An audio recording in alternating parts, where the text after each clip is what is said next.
Bonjour à tous, j'espère que vous allez bien. Vous voulez être au courant de toutes les dernières actualités sportives du moment? Eh bien c'est simple, abonnez-vous tout simplement sur notre page YouTube Hand Sport, activez la cloche de notification et le tour est joué.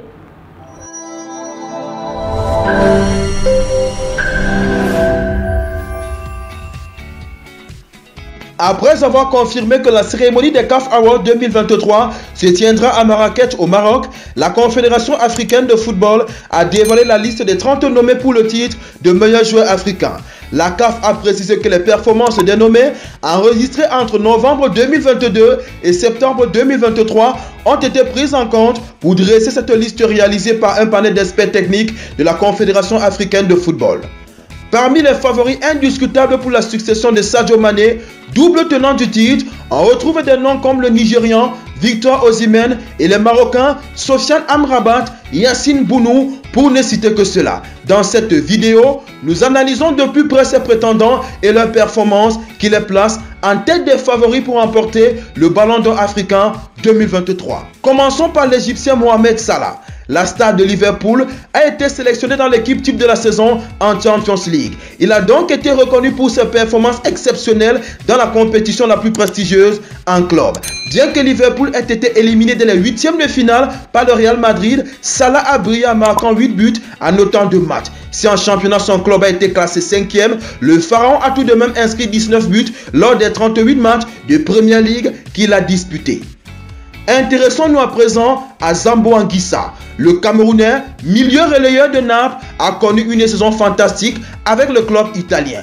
Avec 45 matchs, toutes compétitions confondues, le Lion indomptable a remporté le titre en Serie A, un accomplissement historique attendu depuis 33 ans et l'époque d'un certain Diego Maradona.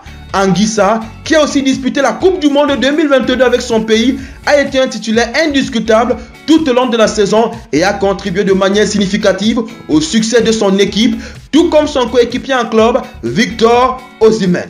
L'attaquant nigérian a réalisé une saison XXL avec Naples. Victor Osimhen est devenu le premier joueur africain à terminer meilleur buteur de Serie A avec 26 buts en 32 matchs, contribuant ainsi largement au titre de son équipe qui a remporté le championnat italien. Il a également battu le record du nombre de buts marqués par un joueur africain en une saison de Serie A, dépassant Samuel Eto'o et ses 21 buts en 2010-2011. En terminant meilleur buteur de Serie A tout en remportant le Scudetto, le Nigérian a été logiquement élu meilleur attaquant du championnat d'Italie. Focus à présent sur les Marocains, demi-finalistes du Mondial 2022. Youssef En-Nesyri. Malgré des hauts et des bas, l'attaquant du FC Séville a réussi sa saison. Il a remporté l'Europa League en inscrivant 4 buts importants.